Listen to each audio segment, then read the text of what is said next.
Hello! In this video, I'm going to talk about why you should care about attachment. You might find it just objectively interesting as I do, but even if you don't, there are significant practical implications for attachment. Scientists are interested in attachment between children and their parents because it is shown to have effects on children's mental and physical health. So, couple goals for today. I want to talk again about this idea of attachment, but expand that a little bit to be more operational now. So, how is attachment measured? Then I'm going to show you some more videos of attachment behavior, this time with human children, I promise. And then finally, I want to talk about the long-term consequences of attachment. I'm going to start with I'm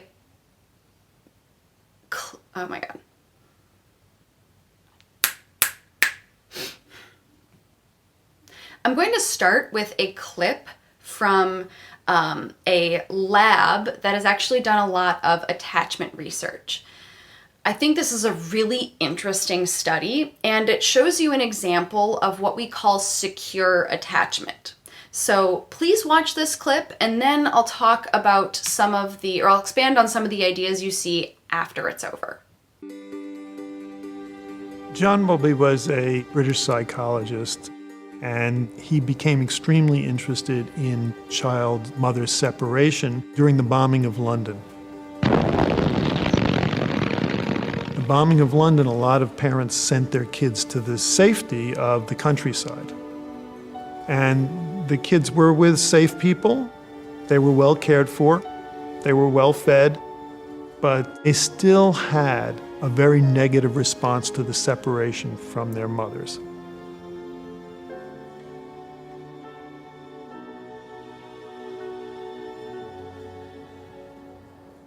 At that point, he looked at the biology that was emerging in primatology.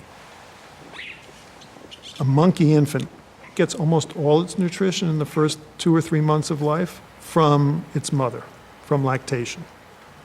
But the infant who's weaned still seeks proximity. You'll see the infant reach out and touch the mom's tail or touch its coat. There's a continuing lifelong desire for proximity and contact. And Bowlby and others have seen that proximity seeking and that contact seeking as being cornerstones of what they call attachment behavior. In the first part of the 20th century, behaviorists and psychoanalysts claimed that babies love their parents because you don't want to bite the hand that feeds you. The innovation of Bowlby was to observe that that can't be all, that what the child needs is not only to be fed, but also to be held by an understanding, sensitive, and responsive adult, and that optimal social and mental health outcomes will follow from that. And 60 or more years on now, we have a half-century of evidence showing that he was more or less right.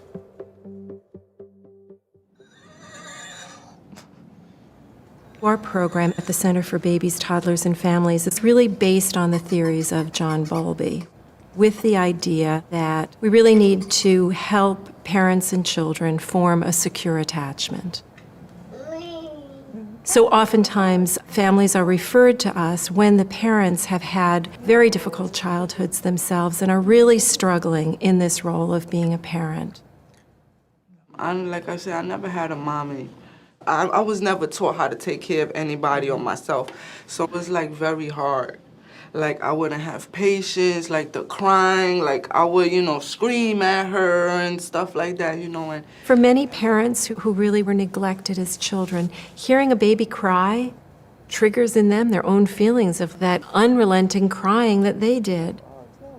So for Pearl, it was very, very difficult for her to be able to meet her child's needs. Push it, push this button. Yeah, hard, push it. We've partnered with the Center for Attachment Research at the new school for a series of attachment measures to test that our intervention is effective. So come on in, Pearl. That's going to be your chair.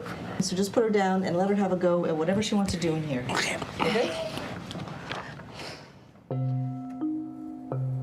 We measure the attachment relationship with a laboratory scenario that takes 20 minutes.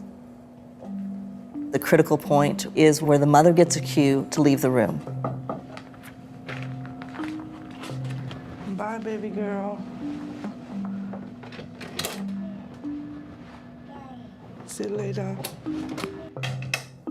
Some children look on the outside like they're very independent and seem not to notice, but physiologically are very aroused and stay aroused even in the presence of when that caregiver returns.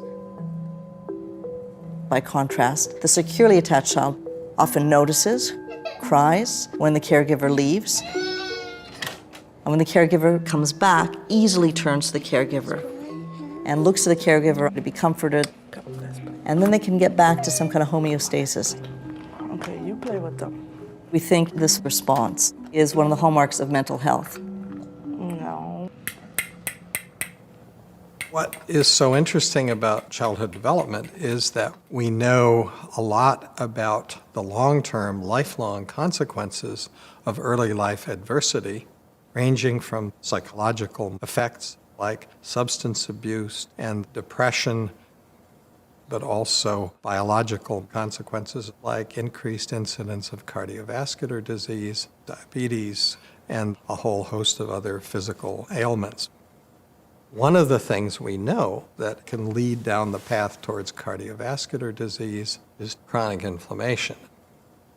Inflammation is a biological response that helps the body counteract an infection. The body produces chemicals which activate the immune system and allow it to get rid of the infective agent. When the infection is contained, the body calls forth cortisol to try to turn down the inflammation. Now, this is all good, but there are situations, especially connected with traumatic experiences, in which that cortisol response doesn't happen. So these people who had these adverse early life experiences had elevated levels of inflammation, which is at the heart of cardiovascular disease. So cortisol is very important. That's my boy. The way that we measure cortisol is through a saliva sample obtained upon arrival at the lab and at the end of the lab visit. And our goal is to, over time, impact patterns of cortisol. Is that okay? At our initial measurements of these families when they were beginning the intervention, we see very low levels of attachment security as measured by their behavior. But when we look at families who have participated for 6 months or more, we see attachment security at 70%, the same level seen worldwide. There you go. Because higher levels of attachment security correlate with more normal cortisol responses. We're hoping to see their cortisol levels change as a result of the intervention. You laughing at mommy? Huh? You laughing at mommy? The main thing was it helped me a lot to focus on my child. You know, like before I couldn't tolerate the crying and it would make me crazy and I used to be depressed. But now, I mean, sometimes I can't take it, but you know, I know better now. What have we learned from the studies of early life adversity? What we've learned is to take it seriously, that these are real biological issues. That early attachment is vital to everything else that happens. Something that is an inevitable part of who we are as human beings.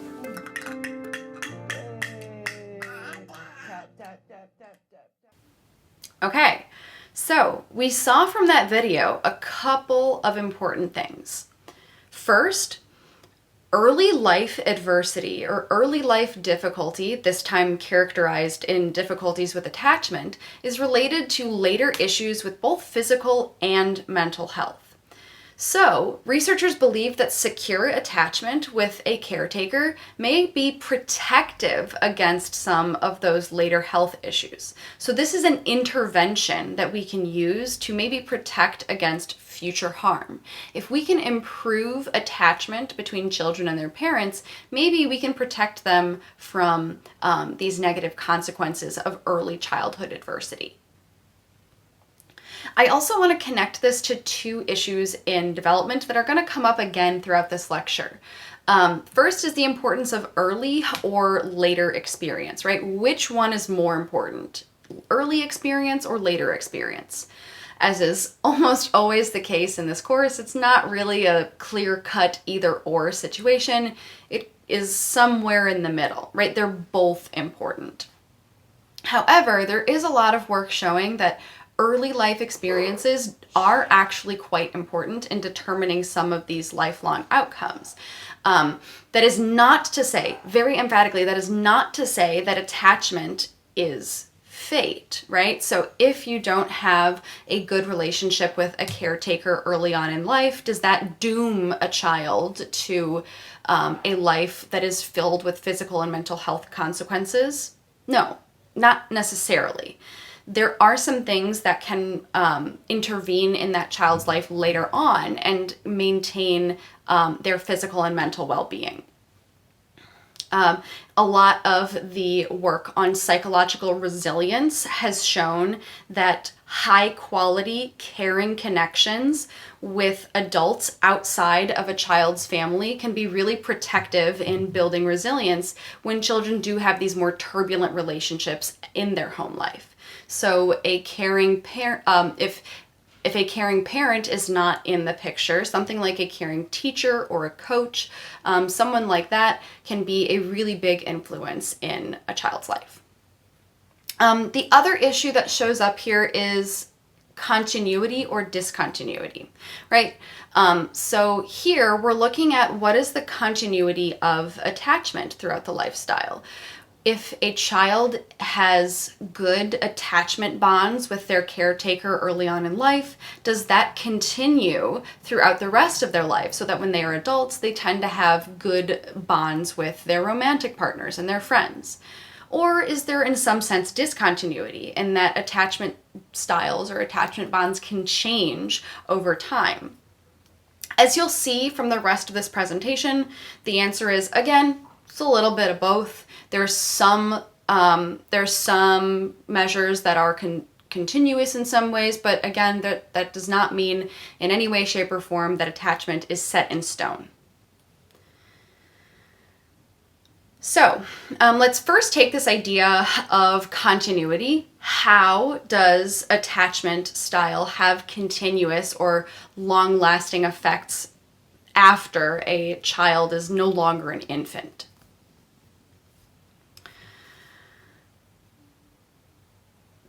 Attachment style has some staying power because of the construction of a specific type of internal representation, a specific type of concept, essentially, an internal working model. Your internal working model is the mechanism that explains continuity of attachment from early childhood to later childhood, and then some argue even into adulthood. This is basically your representation of yourself and others that is built up from early experiences with your caregivers. You essentially learn how to perceive yourself from the way that other people treat you. For example,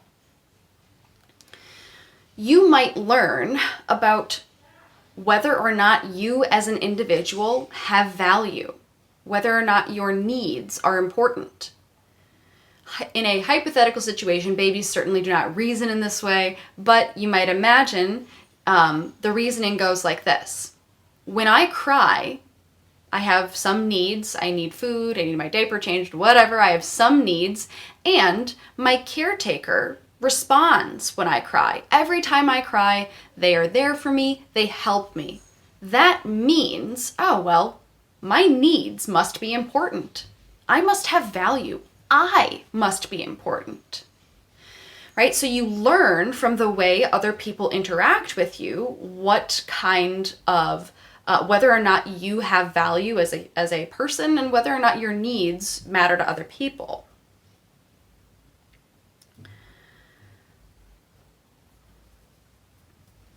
Very, very importantly, your internal working model, the way you understand yourself and how the world works, really strongly affects the way that you interact with others. So to give a very, I would say, like stereotypical example here, one that is not going to be true for every single person, but one that is very intuitively, I think, makes sense.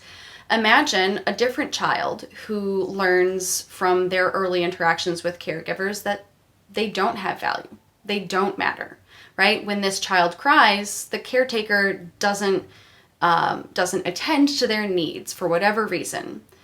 You might learn from that, well, when I cry, nobody pays attention, so my needs don't matter. I don't have value. A person who grows up with that understanding of themselves and that understanding of the world might go on then to engage in or to be involved in relationships that are not fulfilling, right? That person might develop low self-esteem because they think that they do not have value, that their needs do not matter. They might end up in toxic relationships with people that take advantage of them because, again, they believe that their needs don't matter.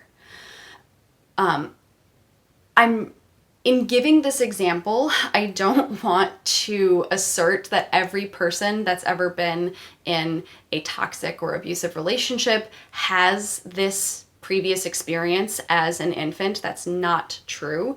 But this is one way that we might be able to see effects of early childhood adversity later on, right? It's not the case that every child that has this kind of negative experience with their caretakers is going to go on to have those negative outcomes, but for some it might happen, and this is one of the ways that we can explain that continuity.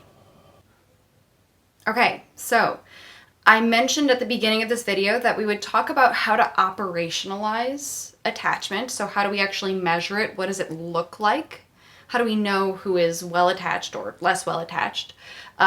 One way that we can measure attachment is with something called the strange situation. This was developed by a researcher named Mary Ainsworth, now, boy, a long time ago, I think in the 70s. So you see a lot of words on the screen up here, lots of steps to this strange situation. I do not care if you know the steps to the strange situation. What I do care is that you know the terms that are underlined on this slide. I want you to be able to look for evidence of the secure base, stranger anxiety, and separation protest in the strange situation.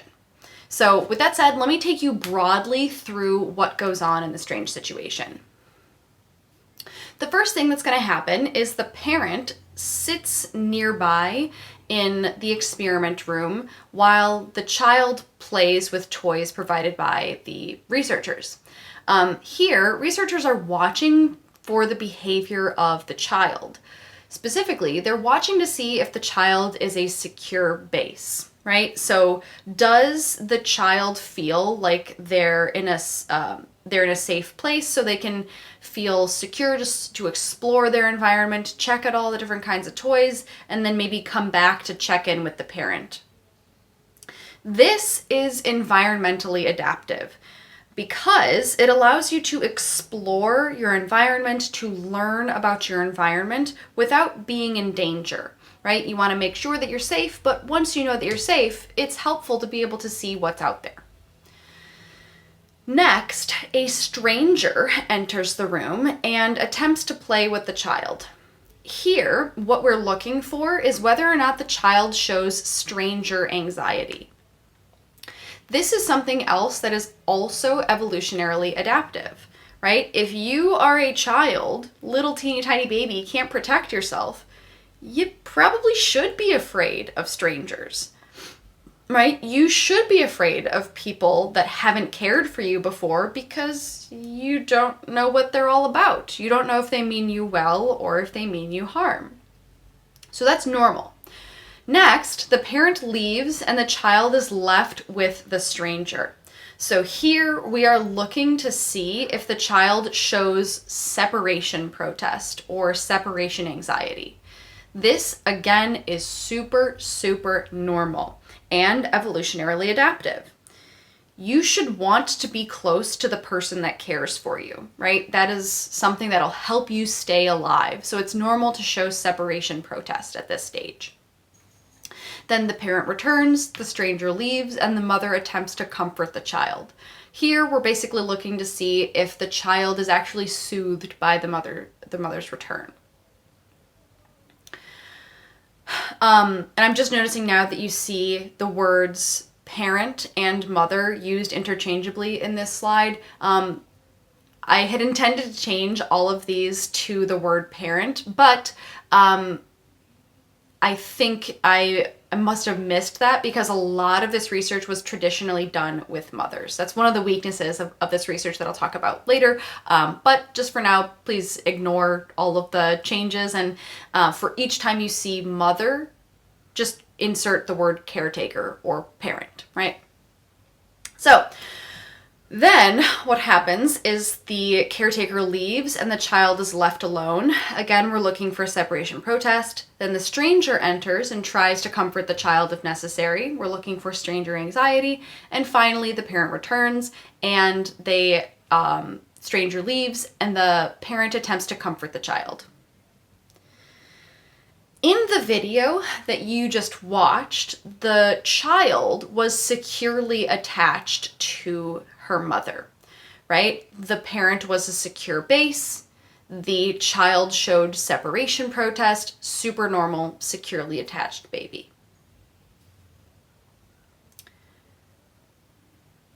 Let me show you two additional examples of children that are not securely attached. As you watch this video, I want you to think about the questions you see on the side of the screen. What do you notice about the behavior of the child? How do they do in exploring the room, right? Do they actually look around and see what's there? Do they check in with their caregiver? How do they react to the stranger? How do they react when the caregiver leaves and when the caregiver returns? And then finally, what do you notice about the behavior of the caregiver? So let's watch this one and then I will recap afterwards.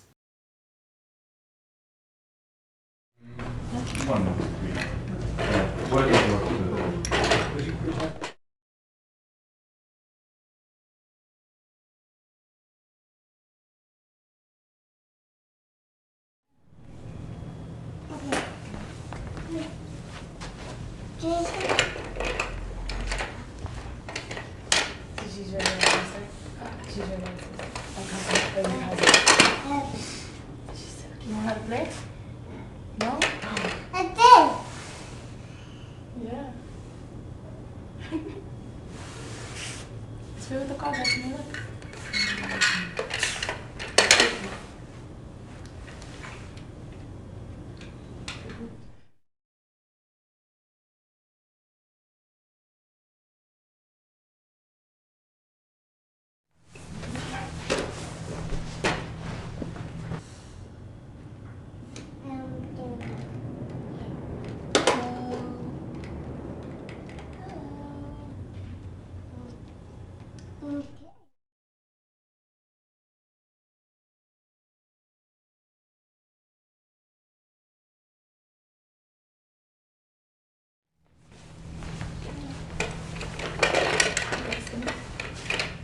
You having fun? Yeah.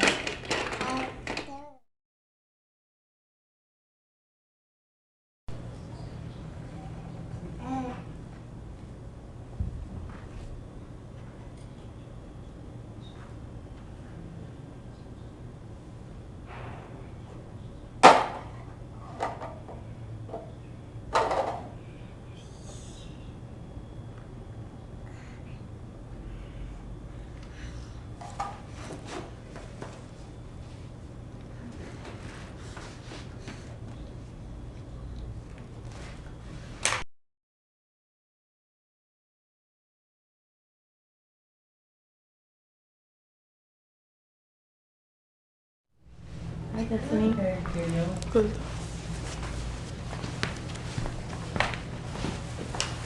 Hi, Destiny. Destiny. Destiny. Hey, Destiny. You having fun? Okay, so to answer those questions you see on the screen here, some things that I noticed about the behavior of the child is that she didn't really pay a lot of attention to the caregiver, right? She did look around a bit, she played with some stuff, but she didn't really check in with the caregiver. She kind of ignored her. She didn't really react when the stranger entered. She also didn't really react when the caretaker left or when the caretaker came back, right? So we didn't really see the secure base, we didn't really see separation protest, and we didn't really see stranger anxiety.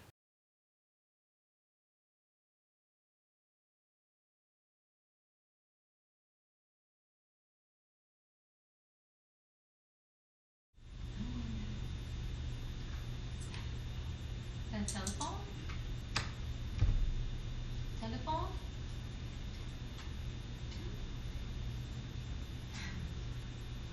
That's the most interesting thing you can find to play with in here. Here. Blocks. Is that cool?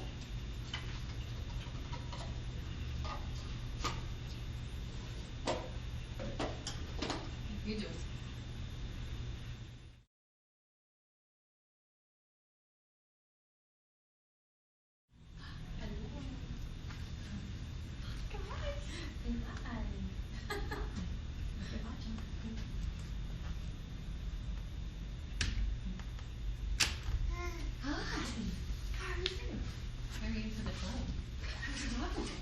Grandma, I guess.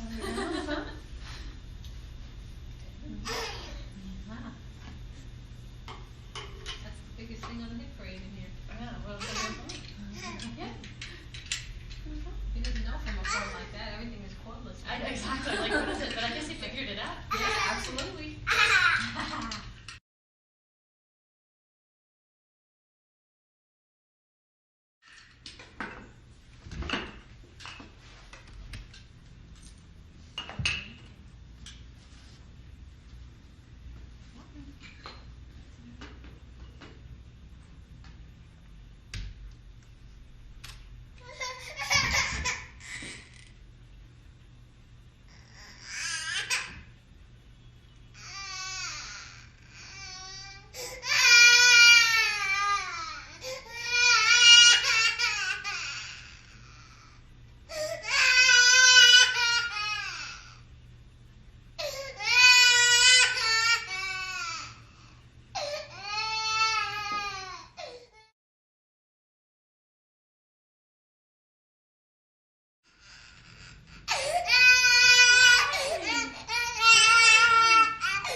What are you doing?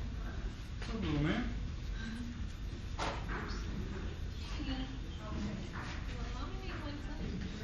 No, don't cry. Oh, I know, but you're done. Jamie. Don't cry. Here, look. Oh, look at the block. Look. Here, look.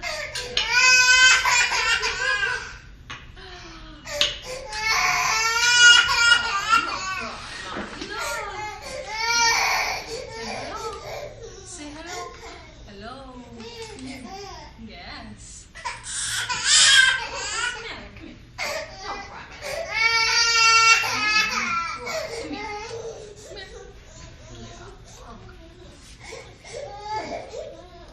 Now let me show you another video of a child with a different pattern of attachment behaviors. I'm going to ask you these same questions, so while you watch, pay attention to those things on the side of the screen.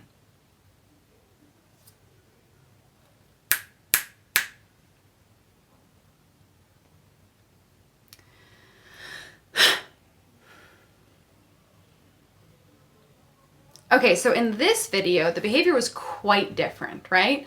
So in this video, we saw that the child didn't really do much exploration. They just stayed close to the parent. They did check in with the parent, but they didn't really do much independent exploring. So secure base, not so much. The child was also very stressed when the parent left, and so we do see some level of separation protest.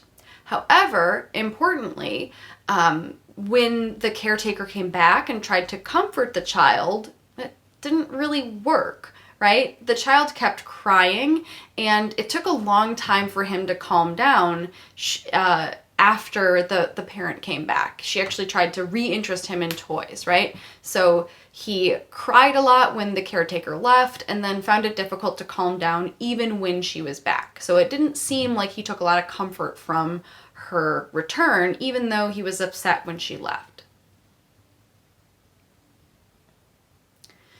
So now, let me give you some words to describe those behaviors that we just saw. There are a couple types of attachment that I want you to know. The first is secure attachment. Secure attachment is what happens when a child uses the caregiver as a secure base and explores in this safe position. Once they know that they're safe, they do show separation anxiety, but they're soothed by the caregiver's return. So that's what we saw in that first video. There are several types of insecure attachment. First is insecure resistant attachment. This is what happens when the child does not explore, so the parent is not a secure base.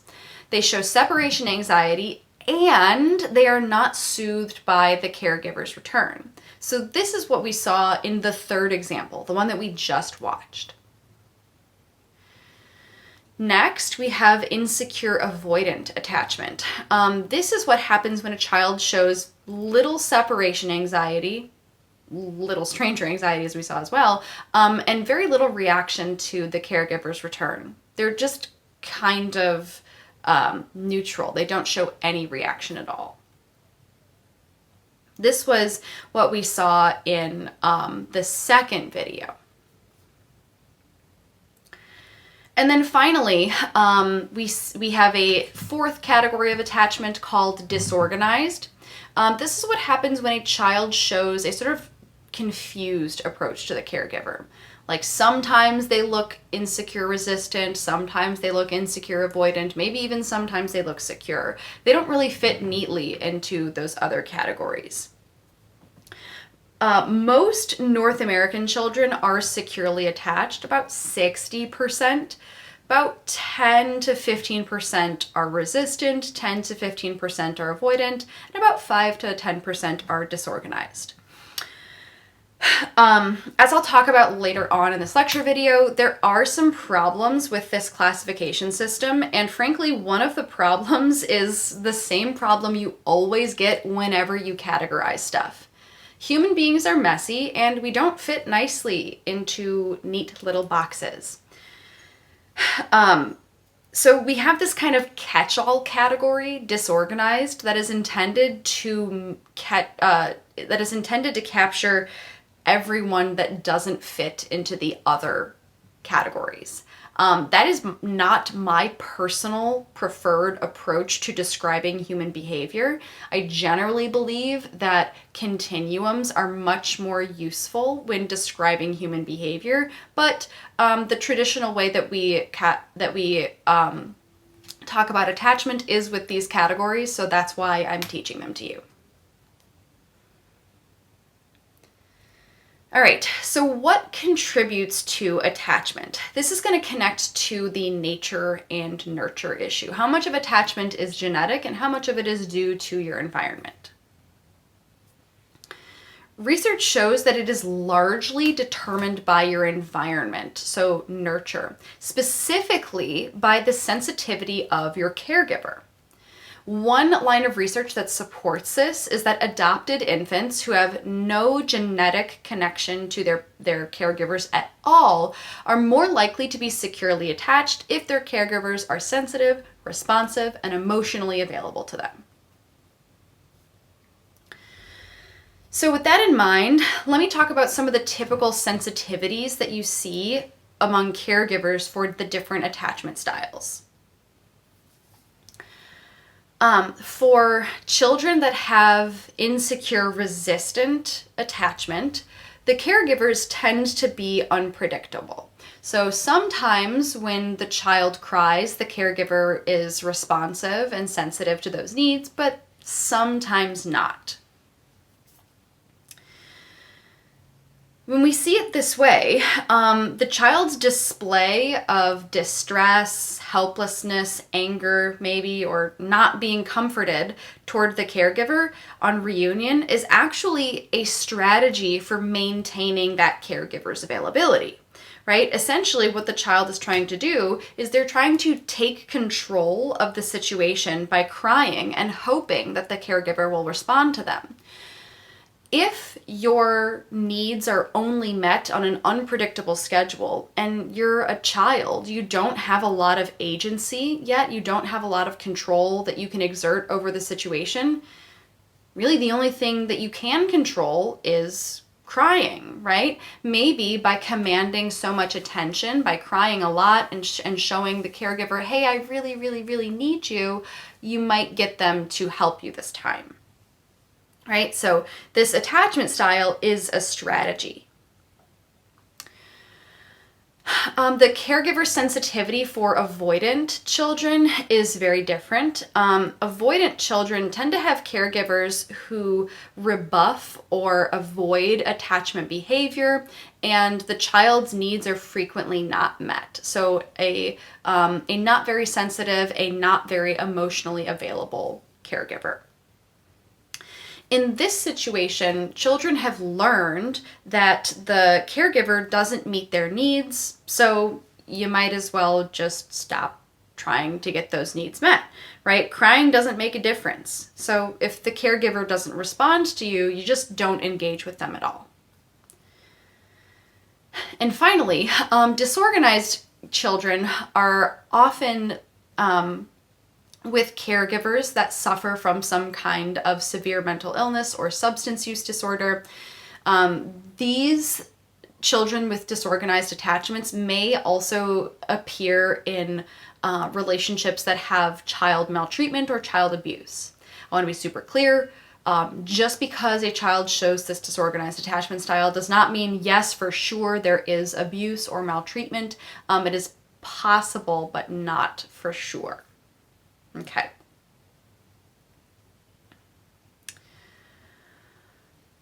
So let's make a connection to the internal working models, right?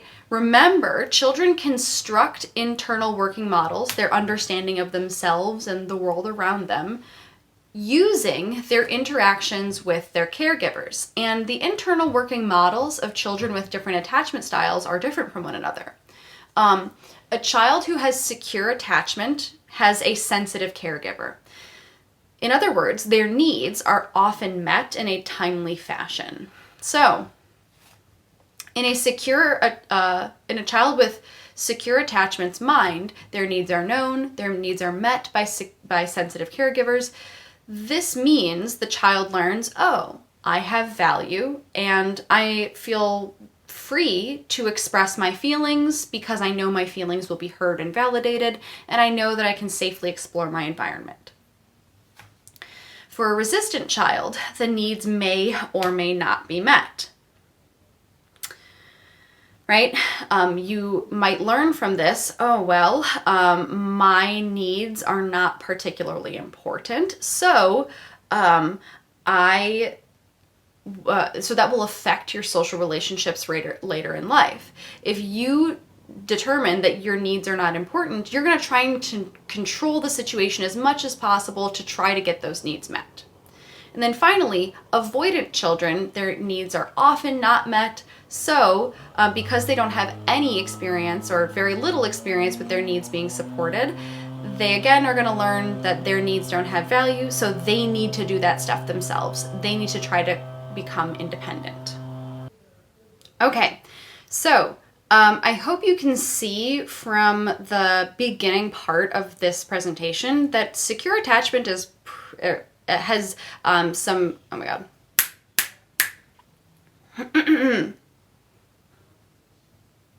So I hope you can see from the beginning of this presentation that secure attachment can be pretty important, pretty desirable. So how do we increase the likelihood of secure attachment? Well, Mary Ainsworth, the person who developed the strange situation, also developed something called the maternal sensitivity scale, which is a method to observe and code the sensitivity of a caregiver. She basically looked for three things. One, that the parent notices a baby's signals. For example, that the baby is crying, or that the baby is not crying but fussing. Second, that the parent accurately interprets those signals, right? He's crying because he needs a nap. He's fussing because he's uncomfortable and he needs his diaper changed, whatever, right? Third, the parent responds promptly and appropriately to those needs. So when I first learned about attachment security and this maternal sensitivity scale, I honestly got a little bit worried. I was like, oh my God, do I need to learn how to read a baby's mind in order to ensure that my child has secure attachment? Maybe not. Research shows maybe not. A couple things here. One, this maternal sensitivity scale that I just showed you on the previous slide is not highly correlated with attachment style. In fact, it is only weakly correlated. I think it's less than 0.2 or something. It's very small. It is in fact very weak in populations with low socioeconomic status. It only explains something like 2% of the variability in attachment style in populations that come from low socioeconomic status. So it looks like the maternal sensitivity scale is really not that important. So what is? A more recent group of researchers looked instead for the presence of basic comforting behaviors. For example, they looked at something they call secure base provision. There are two major pieces to secure base provision. First is recognizing only certain infant signals that indicate fear and that indicate a desire for exploration, right? So if an infant wants to be picked up, they'll stick their arms up usually, and a parent that is able to notice that signal and respond to it, that's important. When a child cries or is afraid, those are important signals that should be noticed. But something like fussing is a behavior that would have been picked up by the maternal sensitivity scale that these researchers don't really care so much about. They also looked for specific responses to soothe babies and to promote calm connection during exploration or play, right? So behaviors that can build social connection, like desiring eye contact, is something that you might do during exploration and play. Behaviors to soothe a child, the big one that they looked for was picking up a child and holding the child close to your chest, like you see there in the picture, all the way until the child stops crying. So not putting the child down until it is completely soothed.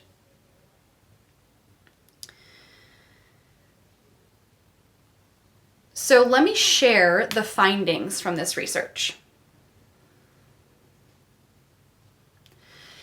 In this study, the researchers observed 83 different mother-infant dyads, that just means pairs, two peoples, from low socioeconomic status. In these studies, the maternal sensitivity scale did not predict attachment security. However, the secure base provision did predict attachment security. Those behaviors that I shared with you on the last slide doubled a baby's chances of being securely attached when they were present. Even when mothers only did this about half the time. So it doesn't have to happen every single time, and you don't have to be able to read your baby's mind. But if you are there for the baby at those really key moments where the baby is afraid, where the baby is wanting some kind of connection with you, that is, research shows, enough for secure attachment. The researchers also looked at some predictors of insecure attachment. These are correlational, of course, not causal studies, but I do want to share some of the behaviors that they noticed were correlated to insecure attachment. Things like when mothers engaged in behaviors that interfered with soothing. For example, speaking harshly or yelling, telling the baby not to cry, or ending the soothing before the baby is completely calm. It was also noticed that when mothers engaged in behaviors that were frightening, that tended to correlate with insecure attachment. So these are things, again, like yelling, like suddenly looming over the baby's face very, very quickly. Things like saying bye-bye and pretending to leave, throwing the baby into the air to the point that they cry, failure to protect the baby from an aggressive sibling, or walking away from a changing table, or even what the researchers called relentless play, which is playing with the child beyond the point that they want to be played with, right? Getting the baby so worked up when it is too much for the baby.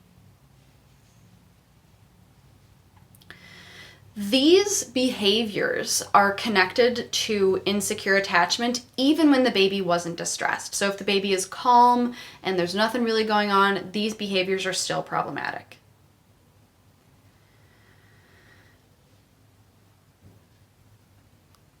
I want to take a second to dwell on this slide and ask, why might this happen?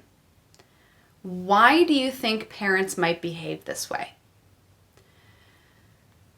I very, very, very much want to be understanding of people whenever possible. It is my belief that in most cases, people are not malicious, right? They don't set out on purpose to be bad parents or to be mean to their children. I think in a lot of cases, there are some other reasons why that might happen that we need to take into account, because a child's development is certainly affected by things that are going on in the parent's life that might not directly be impacting the child, right? For example, a parent might be anxious or frightened themselves and might transmit that to the child. Parents might not know what babies find scary. One thing that I think is pretty disappointing about the recent trend for American families to spread apart as they age, and by that I mean very, very often you'll have families whose adult children move across the country away from the rest of their family. One effect of that is that we often don't grow up with examples around us, right? You don't see others raising their children to model your own parenting off of them. So you're kind of figuring out stuff on your own in many cases. Things like mental illness can also play a huge role in affecting a parent's ability to be an effective parent. That's not a parent's fault, but it still has this negative impact on the child. Finally, things in the social and economic world might have an effect as well, right? So a parent that is from a low socioeconomic status might have to work 2 jobs or 3 jobs to meet the financial needs of their family, and they just literally aren't going to be around as much. That's not their choice, of course, but it is something that's a reality that might affect the child and the child's connection to the parent. And then finally, something like a family crisis or upheaval, right? Divorce, moving, all of these things that can unsettle a parent's mental state, and it also is going to unsettle the child's social world. Oh, the last thing that I'll mention, that a child's temperament is also implicated in attachment as well. So children that are sort of inhibited or anxious just by their nature, are going to be more difficult to soothe, more likely to be insecure attached.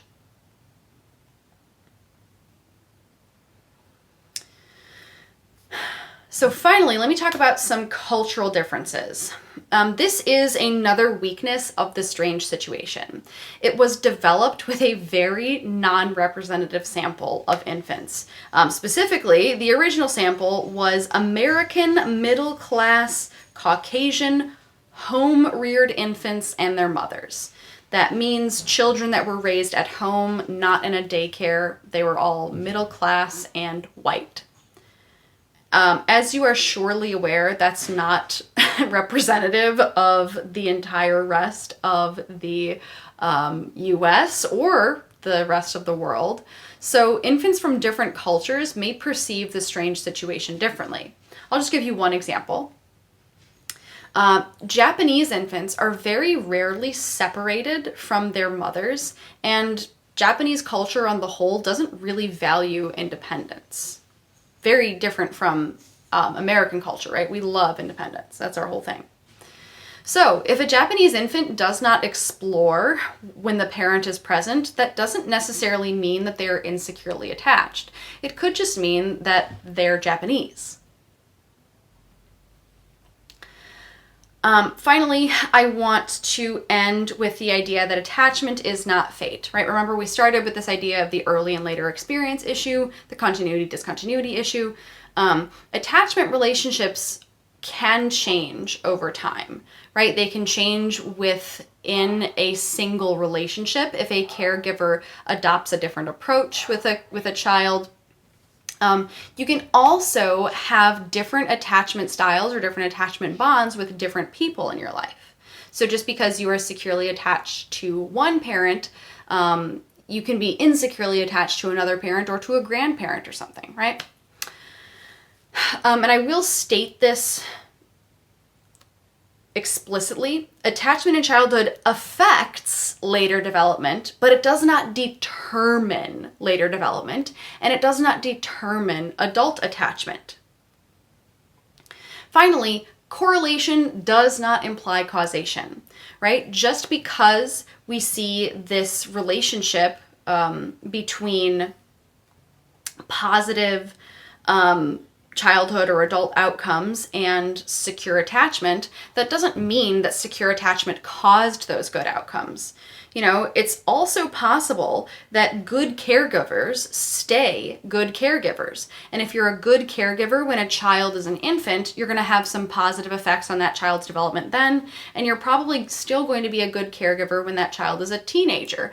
And at that stage in life, your good caregiving is going to have more positive effects on that child's, life, right? So correlation does not imply causation. All right, thanks so much. I know this was a bit of a long one, but I think this stuff is really interesting and I hope you enjoyed it.